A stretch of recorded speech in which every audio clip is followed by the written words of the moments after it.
My name's Trent. I'm a chemist. It's my younger brother, Troy, merely a biologist.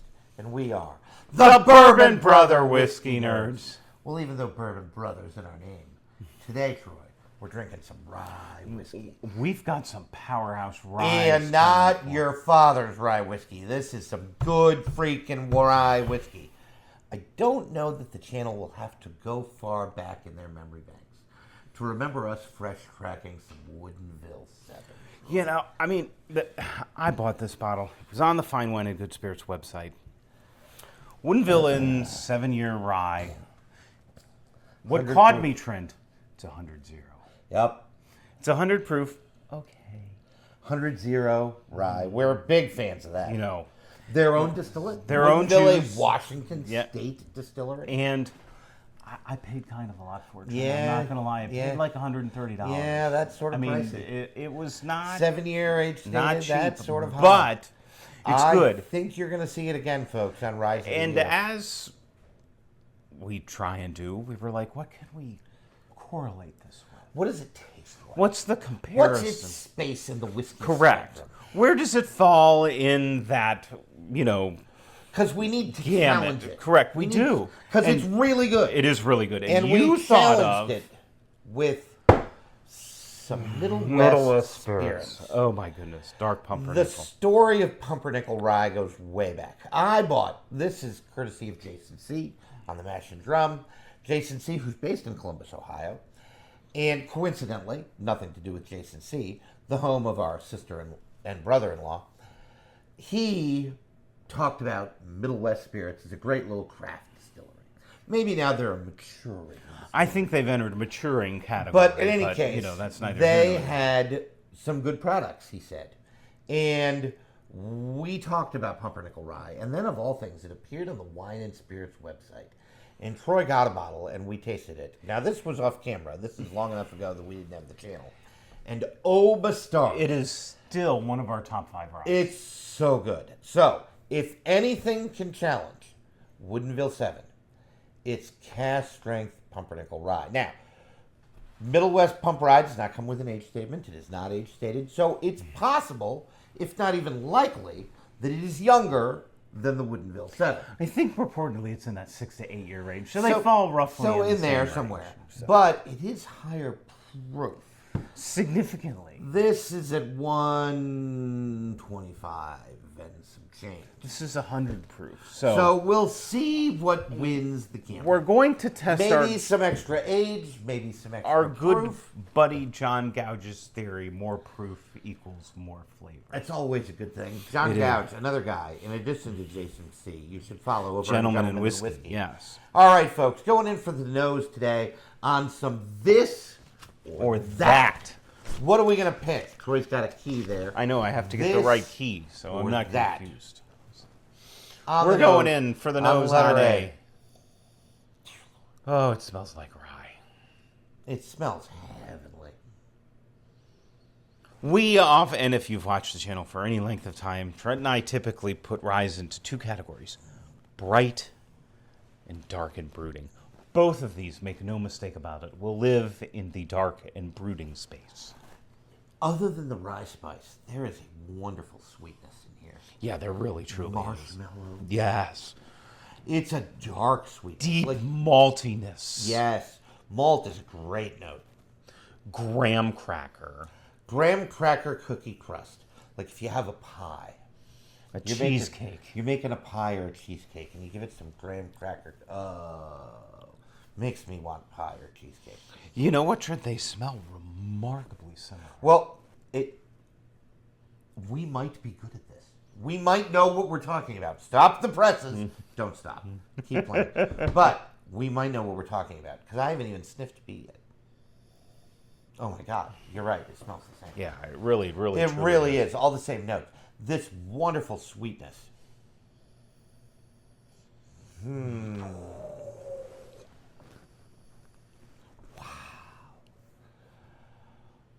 Holy cow, what do you do here? Holy moly. I think on B, I might be willing to say there's a little bit more oak, a little bit more depth to the nose, a little bit more going on. I could get behind that, but they both have Boy, this. I just sniffed A. That might not be true. That's astoundingly similar. One thing that I can say definitively, not that this is a shock, they are both hitters on the nose. They smell alarmingly the same.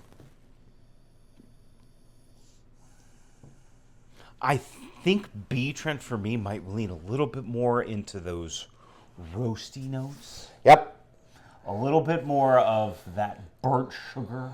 I think it might be darker and broodier, quite frankly. A little bit more amped up. Well, and it is darker. You can just look at your Glencairn and see that. I'm leaning B on the nose. I just think there's a little bit more depth there. But I can get behind that. it's really, Both of these, make no mistake really about close. it, are telling you I am rye. And It's I'm not really ashamed close. about it.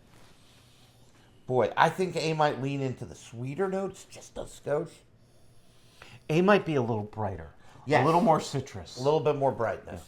It's still dark and brooding, but a little bit brighter. Almost a little bit lighter, right?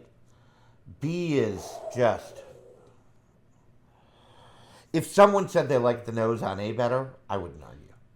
I think I can't. It's dealer's choice. Either we're good at this or we're making crap up, which we're not. But I think we're good at this in terms of what we put head to head here.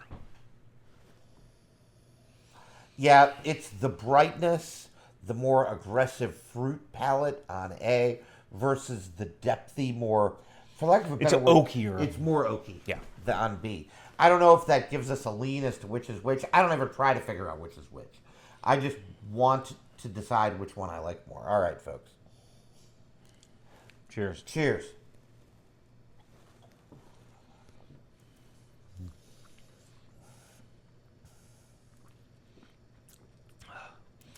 Oh, baby.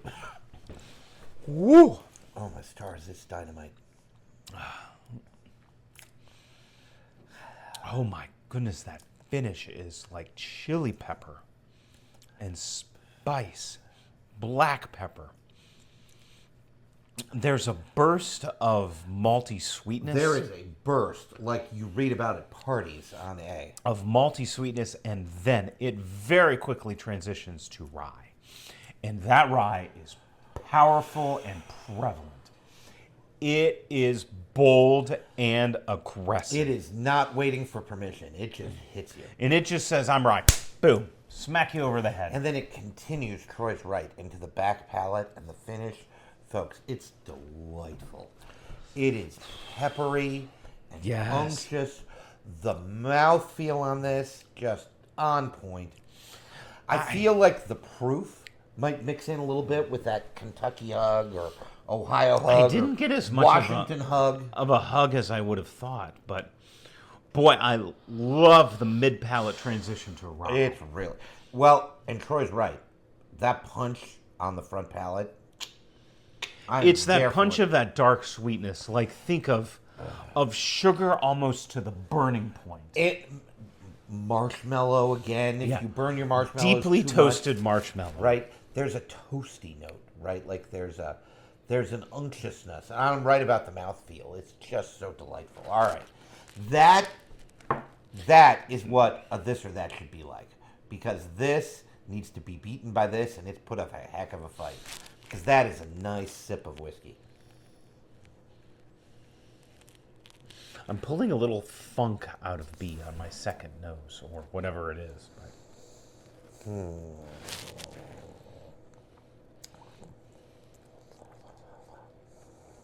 Yeah, it's there on the palate too. A little bit of a funk. I don't think it goes too far. I'm trying to think of a rye to compare this to. They smell alarmingly the same. They taste vastly different. I don't think B is as aggressive as A. It's not. It's not. It's much more subtle. It's much more subtle. It's almost delicate, which is weird because its nose was not delicate. I'm getting a little more astringency on B. Yep. A little more oak presence. Yep, and that's pleasant. It's nice. It's very well oaked. A It's little not more over-oaked. drying. It's not over oaked. It's leaning a little bit more into the maltiness, I think. I think that's right. A little bit a little bit more into the dark oat maltiness, and I'm not getting as dynamite. Well, I think the finish is different. It's a little smoother. It's just not as aggressive. Not as quite A. as aggressive a whiskey. Yeah, it's just not as almost dealer's choice because both are delightful sips. Now, I will say, this is a little bit of a lean. If I have a gripe about B, there is a little bit of a dusky funk. musty basement, old bookstore-ish. Mother's bookstore, Yep. right? Mother's library, attic, mustiness that I don't think it goes too far because I still like the sip. And if it went too far, I would tell you. But it might detract a little bit from the overall balance of the sip. It's really tough. People could embrace it. If somebody crushed on this, I could totally get it. That's a whiskey that almost hurts, right? Like it wants you In the best possible way. it wants you to feel it, Yep. right? B is a little bit more for the masses, right? So we're gonna go back. I'm gonna try I gotta B go back again. to A.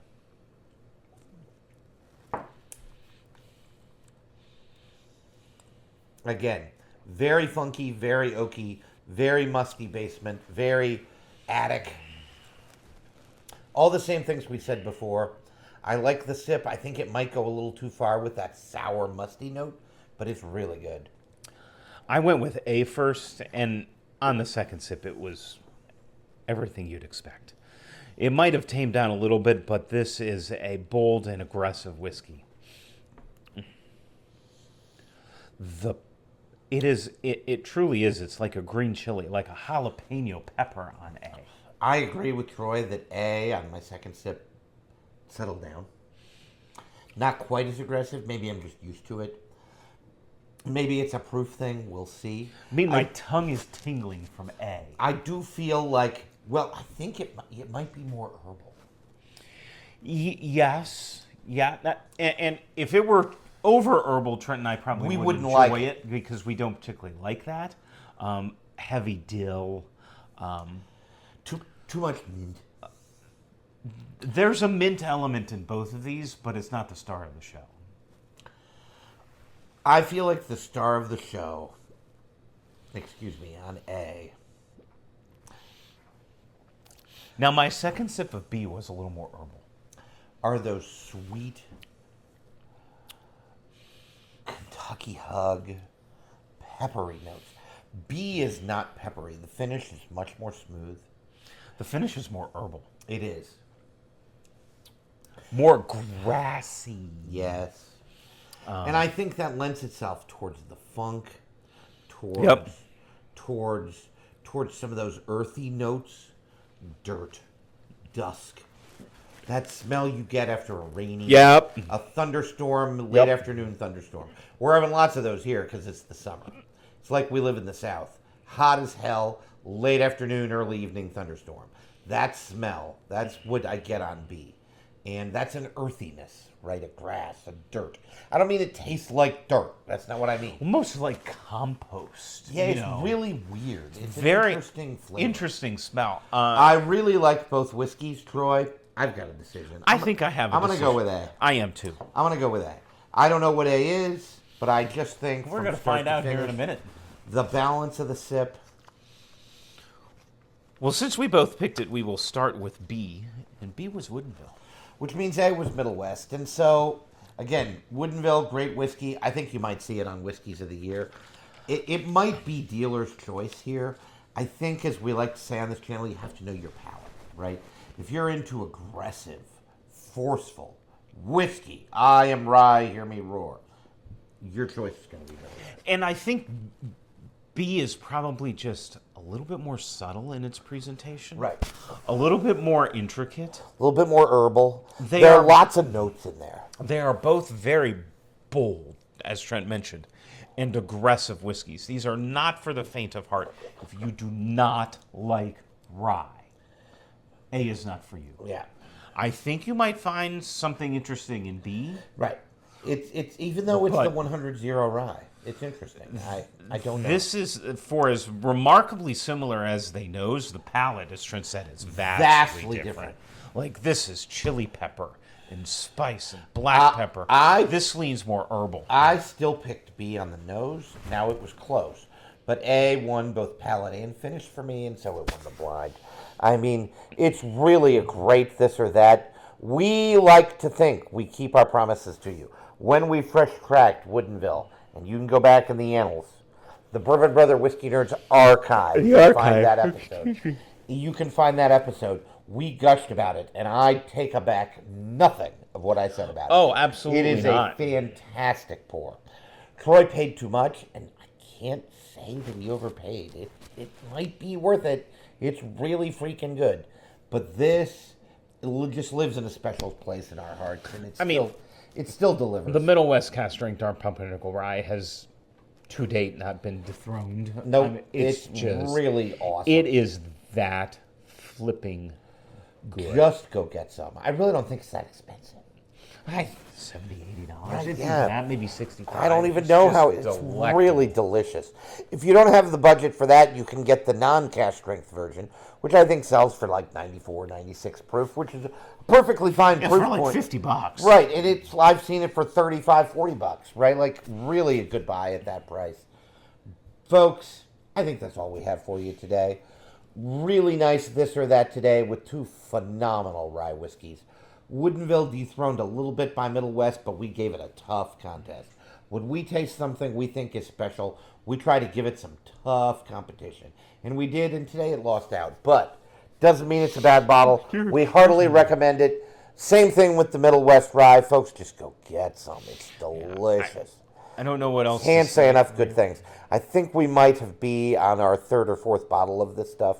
It's just really, both Troy and I own some. It's really that good. I have a great story about my better half who came home from work after a tough day of work and poured herself some of this because she likes it. So that's a fun story. Now, she poured herself far too much. She poured herself like 2.5 ounces.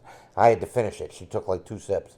But whatever the case, whiskey like that. whatever the Sober case. children in Well, and I had Ethiopia, to drink some Middle West rye. You know, Oh, that darn, twist my your arm. arm. So that's stop not the end of the world. But in any case, folks, we are happy you're here. We do this channel for you. We like to think that we keep our promises when we taste something great on Fresh Crack. We give it something great to go against in a this or that episode later on. We are happy you're here. Please continue to like, follow, subscribe, hype. Join that Patreon community. Lots of budget-friendly options there. Make sure you're a part of all the good stuff through the rest of 2026 here with the Bourbon Brother Whiskey Nerds. We're just mid-year, Troy. I know. It's early We're July. like We got a halfway through the year. whole We got lots of stuff coming. Lots through. of good stuff It's coming, fun stuff. folks. So make sure you're a part of it. Thanks as always for joining us. And as always, make sure you're always drinking what you like. And like what you drink. We'll see you next time. Bye, everyone.